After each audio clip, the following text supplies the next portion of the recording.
สบายดีเมื่อทุกท่านที่เข้ามาติดตามรับชมคลิปนี้ก็เป็นอีกคลิปนึงเนาะที่พาทุกท่านมา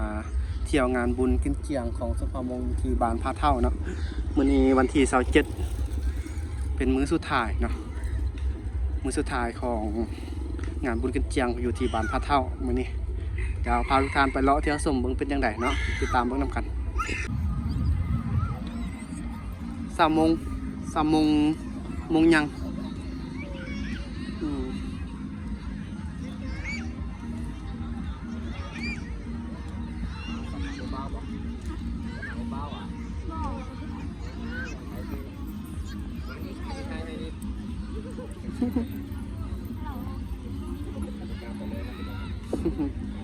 งามเนาะอายุจักปีแล้วนี่13โอ้ยเป็นสาวน้อยกำลังขึ้นไหมฮอดเวลางานบุญกินเกียงเนาะเขาเจ้าก็ใส่ชุดชนเผ่างามจังซี่ล่ะ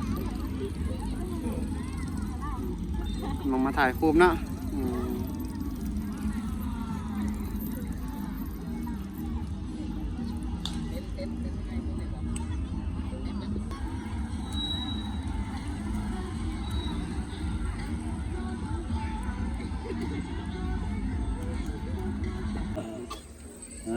โอ้โห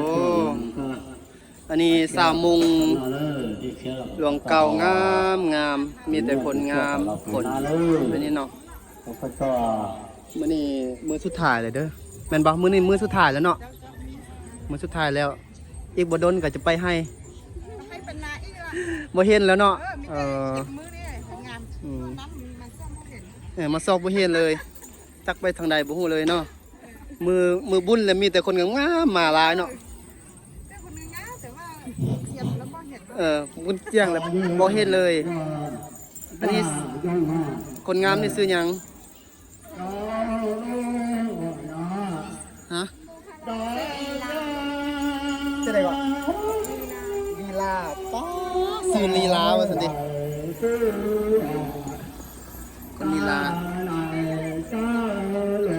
ก็มีคนบอกว่าตัวเองงามบ่มีคนเว้าบ่มีคนเว้าเลยแล้วก็รู้สึกว่าตัวเองงามบ่บ่ฮู้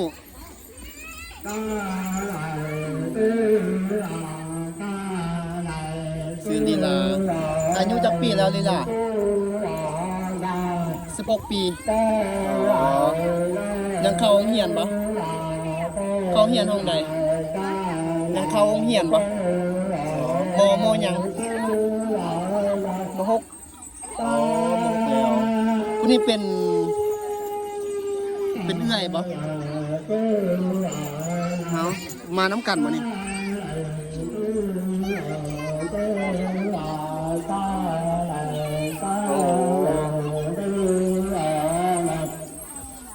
อัน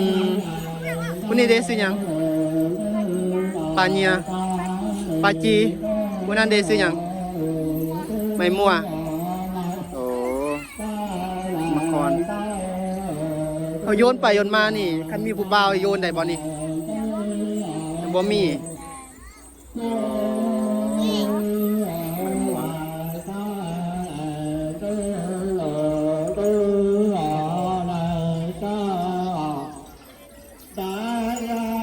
ยังโสดหมดทุกคนโสดผัวติดโสดมีผัวแล้วโสดแต่มีลูก2 คนวันนี้นี่โสดแต่มีลูกมาเด้อโสดแต่มีลูกเนาะมีผัวเด้อยู่วังเวียงเลยฮะโยนได้บ่โอ้โยนอันนี้ได้บ่เอาต้องคู่แล้วจะเป็นฝีของโบน่ะโอ้มักเป็นแฟนกันเลยมักอะไรเลยวะโ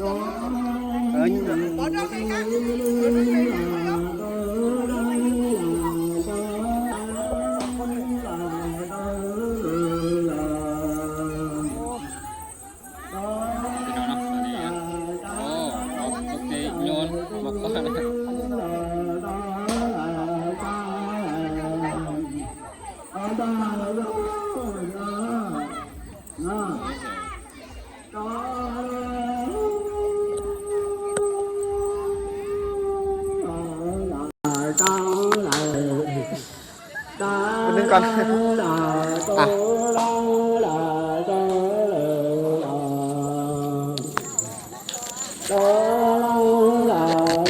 อันนี้ก็จะเป็นแบบบ่าวสาวโยนมะคอน้ำกันแล้วก็ล้มกันจังซี่นะเดี๋ยวเราจะล้มมันผู้สาวก่อนเนาะอันนี้ผู้สาวยังโสดเนาะโสดบ่โอ้โหอุ้ยแฟนแท้ยังโสดเฮามาโยนมะคอนี่เฮามาโอ้ยอันนี้เนาะเป็นประเพณีอีกอย่างหนึ่งของสุพรรณคันล้มกันมักกันแล้วเอากันเลยบ่ได้มาถ้าหมัดกันก็เอาก็ได้นะเป็นเสาคอมโบนะโอ้โหจักซี่เด้เนาะมื้อนี้มาเจอเนื้อคู่แล้วพี่น้องเนาะมาเจอแล้วผู้นี้แหละเดี๋ยวจะพาเมื่อพร้อมลักไปเลยจะเป็นการเว้ายอกคือเนาะให้ทางสมเฮาได้เบิ่งกันเนาะโอ้ยให้เรายังไม่เกินแต่ปีรู้เก็บเป็นเจ้าเนี่ยเขาต่อเท่าไหร่ยันเลยปีอย่างนั้นเสาตรงหัวนอยันเลยหาตรงนี้สู้ตู้ถึงติดเชื้อหลายยาเสียตัวตอนนอถึงย้อนดัดซี่เราไม่เราสายเราปอปอจนเอาโยนจังซี่เนาะก็ทุกคนก็สามารถมาโยนได้เนาะบ่แต่มาเลาะมาเที่ยวกับมาโยนจังซี่ได้บ่มีได้ปกติเนาะยาเลยนะอาตัวนี้สู้จะไหนจะสีกระตุ้นกันชายกระเดินยุ่งสู้ปอปอบรรยากาศงานบุญประเพณีกินเจียงของสนพมงอยู่ที่บ้านพระเท่าเนาะมื้อนี้ก็พามาเบิ่งบรรยากาศเช่นเก่าเช่นเคยทุกท่านเนาะหลังจากที่มามื้อก่อนนั้นเนาะมื้อนี้ก็เป็นมื้อสุดท้ายที่เขาเจ้าจะกินเนาะ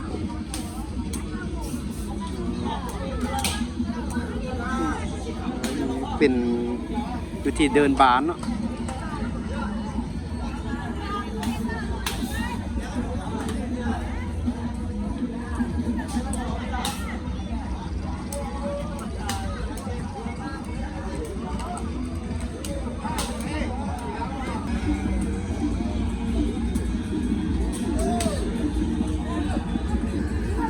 มื้อนี้ก็แม่นวันที่27เนาะกว่าสิ้นสุดมื้อนี้งานบุญกิจเจียงของสนพมงอยู่ที่บ้านพระเท่าทุกท่านเนาะคลิปนี้ก็ถือว่าเป็นโอกาสที่จะมา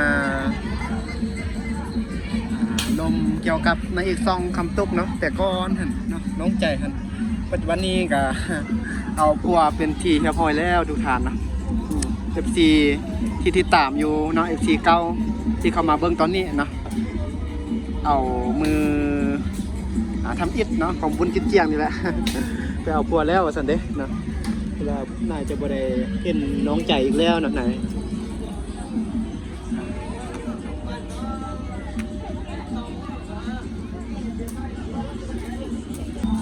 มีทางเด็กน้อยผู้ใหญ่เนาะก็เป็นอีกโอ้โห ขอจนซ้ำเลย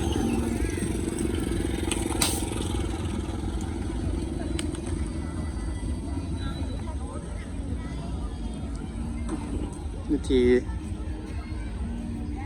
เดินบานอันนี้จะเป็นเดินบานพระเท่า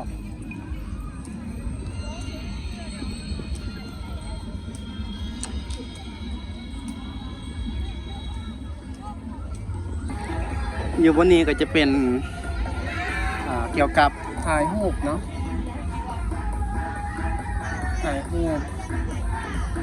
แบบรูปเก่าของประเพณีชนเผ่ามงเนาะเขาจะประดับด้วยหมากสาลีอย่างต่างๆเนาะเป็นของประเพณีของชนเผ่ามง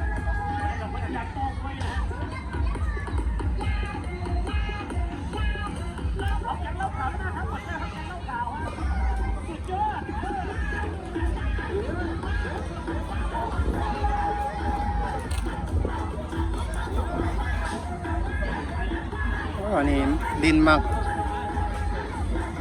ปูปลา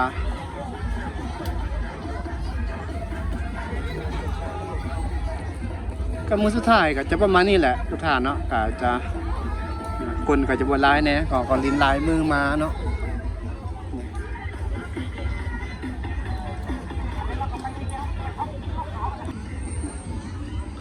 บรรยากาศก็จะประมาณนี้แหละโอ้ยมีทั้งสาวน้อยสาวใหญ่มีมัดนะสาวมุงถ่ายบรรยากาศให้ทุกท่านเอาเดี๋ยวเบิ่งประมาณนี้ก่อนทุกท่านเนาะเดี๋ยวกาจะขออนุญาตจบคลิปประมาณนี้เด้อทุกท่านไว้พบกันใหม่ในคลิปหน้าเนาะกาคำว่าสบายดี